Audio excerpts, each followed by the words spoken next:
बड़ी खबर आपको शिमला से बता दें, डीनोटिफाइड संस्थानों को लेकर सड़क पर संग्राम देखने को मिला। बीजेपी ने डीसी ऑफिस के बाहर प्रदर्शन किया। कांग्रेस सरकार पर इस दौरान जमकर निशाना साधा और साथ ही साथ बीजेपी की ओर से कहा गया कि फैसले बदलने की नई परंपरा को जन्म दे रही है सीएम। बच्चों की तरह काम कर रही है कांग्रेस सरकार। तो ये बड़ी खबर इस समय आपको बता रही है। बीजेपी का सड़क पर संग्राम देखने को मिला और डीनोटिफाइड जो संस्थान किए जा रही हैं उसके विरोध में, इस फैसले के विरोध में दरअसल बीजेपी सड़कों पर उतरी और यहां पर कांग्रेस सरकार के खिलाफ जमकर नारेबाजी भी की है और साथ ही साथ कहा है कि एक नई परंपरा को इस समय कांग्रेस सरकार जन्म दे रही है। तो यहां पर डीसी ऑफिस के बाहर प्रदर्शन बीजेपी की ओर से किया गया।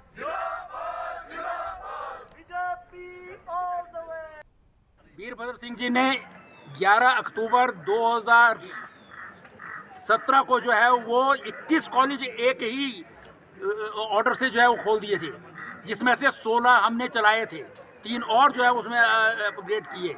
जो नहीं चल सकता, जहाँ कोई पॉपुलेशन ही नहीं है, स्थान ही नहीं है, पाबो नाम का स्थान है एक चाटिया देवी के पास, वहाँ भी कॉलेज खोल की घोषणा कर दी थी, वो नहीं खुला। बाकी सब हमने चलाए। कांग्रेस सरकार ने वीरभद्र सिंह जी ने जो किए थे, वीरभद्र सिंह जी की परंपराओं को जो है ये तोड़ रहे हैं।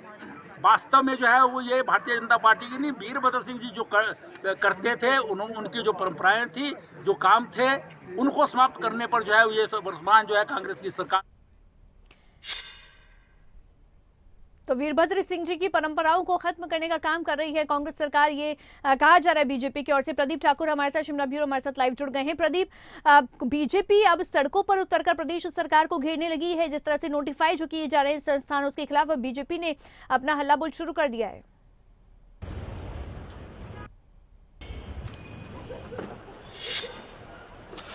बिल्कुल अवंतिका, देखिए पहले भाजपा ने हस्ताक्षर अभियान चलाया और उसके बाद अब आक्रोश रैलियां निकाली जा रही हैं। इसी कड़ी में आज जिला स्तर पर भी कई जगह आक्रोश रैलियां जो है वो निकाल रही है भाजपा। उसी में शिमला की बात करें तो यहां पर पूर्व मंत्री सुरेश भारद्वाज के नेतृत्व में डीसी ऑफिस के बाहर धरना दिया गया, रैली निकाली गई, नारेबाजी हुई वहां और उसमें आरोप लगाया गया कि एक नई परंपरा को जन्म दे रही है वर्तमान की सुखविंदर सिंह सुक्खू सरकार और उसमें फैसले बदलने के एक नई परंपरा शुरू की गई है।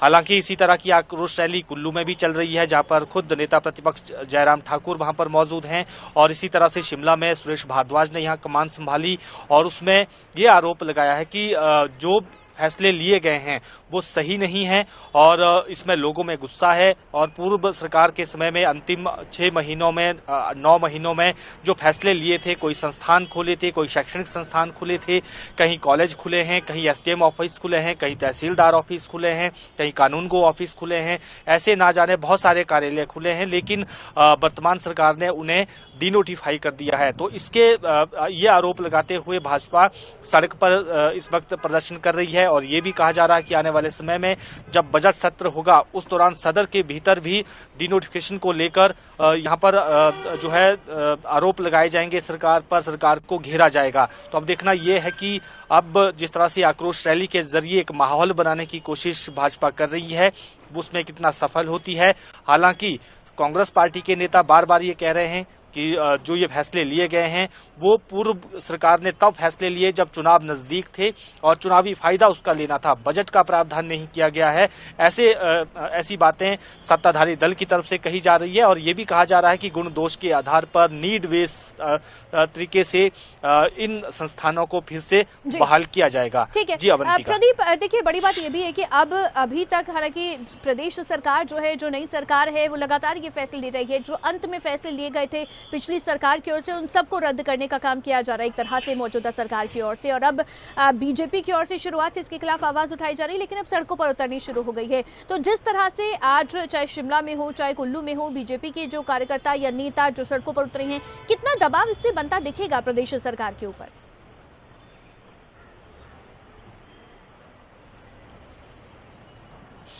बिल्कुल देखिए, जब से ये डिनोटिफिकेशन हुई है, यानी जितने भी संस्थान उस वक्त 6-9 महीनों में खुले थे उनको डिनोटिफाई किया गया है, उसके बाद से ही भाजपा दबाव बनाने की कोशिश कर रही है सरकार पर। हालांकि शुरुआत में आरोप प्रत्यारोप हुए, प्रेस कॉन्फ्रेंस हुई स्टेट लेवल पर भी, जिला स्तर पर भी, उसके बाद हस्ताक्षर अभियान चलाए गए, फिर विधानसभा स्तर पर रैलियां भी हुई, अब जिला स्तर पर आक्रोश रैलियां निकाली जा रही है। आने वाले समय में जो राज्यपाल है हिमाचल के, उनको भी ज्ञापन देने का प्लान है। तो एक तरह से सरकार पर दबाव बनाने की कोशिश की जा रही है। जो लोगों के सेंटीमेंट्स हैं उनको जो है कैश करने की कोशिश यहाँ पर कहीं ना कहीं भाजपा कर रही है कि कई क्षेत्रों में सीएचसी खुले हैं, कई पर ऐसे सीएचसी से उनको अपग्रेड किया गया है, हॉस्पिटल को सिविल हॉस्पिटल बनाए गए हैं, लेकिन वो डिनोटिफाई हुए हैं। तो ऐसे में उस एरिया के लोगों को अपने साथ जोड़ने की कोशिश हम कह सकते हैं कि भाजपा ये कर रही है। 2024 के चुनाव भी हैं, तो उससे पहले भाजपा को लगता है कि एक बड़ा मुद्दा है, और जिस तरह से डिनोटिफिकेशन हुई है, हालांकि इस मुद्दे को लेकर भाजपा ये भी लगातार कहती नजर आई है कि हम हाईकोर्ट में भी जाएंगे, लेकिन देखना ये होगा कि कानूनी पहलू, कानूनी तरीके से किस तरह से ये लड़ाई लड़ते हैं। लेकिन सड़क से देखना होगा कि कानूनी तरीके से किस तरह से लड़ाई लड़ी जाती है और इसका कितना दबाव सरकार पर बनता है। बहुत शुक्रिया प्रदीप तमाम जानकारी देने के लिए।